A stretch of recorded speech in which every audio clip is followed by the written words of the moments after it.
Melbourne, Australia's sporting capital.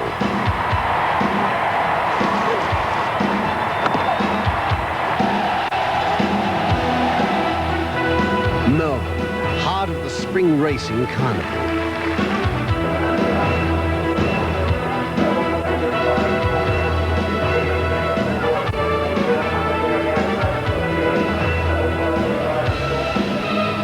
Melbourne, home of the Melbourne Cup.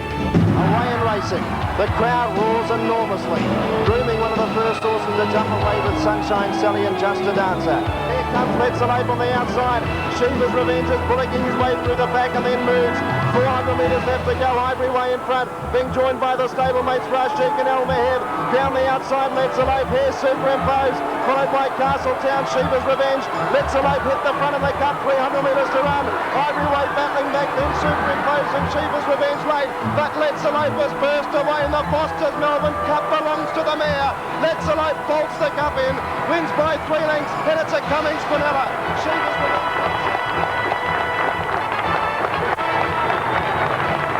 Channel 10 Melbourne and the Spring Racing Carnival are proud to welcome viewers around the nation to Flemington and the running of the 1991 Honda Stakes.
Well, as you all know by now, Bart Cummings, the extraordinary Bart Cummings, has Quinellaed again the Melbourne Cup with Let's Elope and with Shiva's Revenge. Extraordinary success this week, and of course the base of that success is Leilani Lodge. Leilani Lodge, situated in the heart of Sydney's racing mecca, Randwick, is, thanks to Bart Cummings, one of the most successful racing operations in the Southern Hemisphere.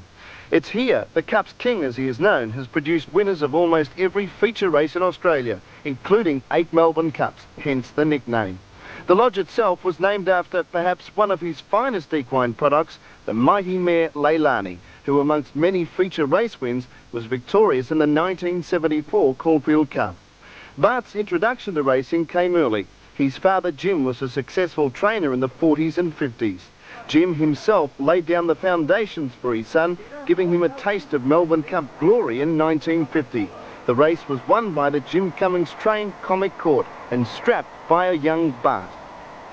Well, my father was a trainer back in the mid-20s, early 30s, and he bred a lot of horses of his own, and his best year was 1950 when he won the Melbourne Cup with Comic Court.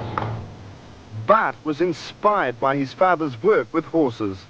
Well, I always thought my father was a great trainer, and I always respected him and his ability to train horses, and what I've got and been guided by what he, his policy and his way he went about it. Like Jim and Bart, Bart's son Anthony has now taken out a trainer's licence and co-runs Leilani Lodge. The stable and the running of the place hasn't changed at all. The only difference now is that some the horses that I'm in, or some of the owners that would prefer to have them race in my name, have sort of said so, and that's happening. But in the main, the stable runs as it always has. The accolades of J.B. Cummings are countless. In 1973-74, he became the first trainer in the Commonwealth to pass stake earnings of $1 million in a season. Bart was also the first interstate trainer to win the Melbourne Premiership. In 1989-90, the Cup's king won the New South Wales Trainers Premiership, thus becoming the only trainer to win premierships in 3 states. And of course, there are his Cup winners. 1965, Light Fingers, 66, Galilee, 67, Red Handed, Think Big in 74 and 75, Golden Black in 1977, Hyperno 2 years later, Kingston Rule. On occasions, Cummings has produced the first 2 horses past the post in the Melbourne Cup. No one in history has ever dominated the Melbourne Cup the way JB Cummings has. But he doesn't want to stop. Sheba's Revenge Raid, but Let's Elope has burst away, and the Foster's Melbourne Cup belongs to the mare. Let's Elope bolts the Cup in, wins by 3 lengths, and it's a Cummings Quinella. Sheba's Revenge got second. Endless struggling, Saintly hit the lead in the Melbourne Cup. He drew a length in front of Nothing Like a Dame, Count Shivers. Skybow running on, Saintly in front for Darren Friedman. Bart Cummings has got his 10th Melbourne Cup. Saintly's going to win the Melbourne Cup for Darren Friedman and Bart Cummings.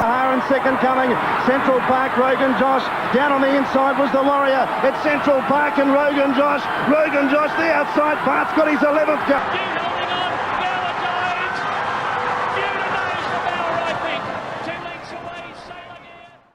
And when Bart does stop training Melbourne Cup winners, Anthony will be there to carry on the family tradition.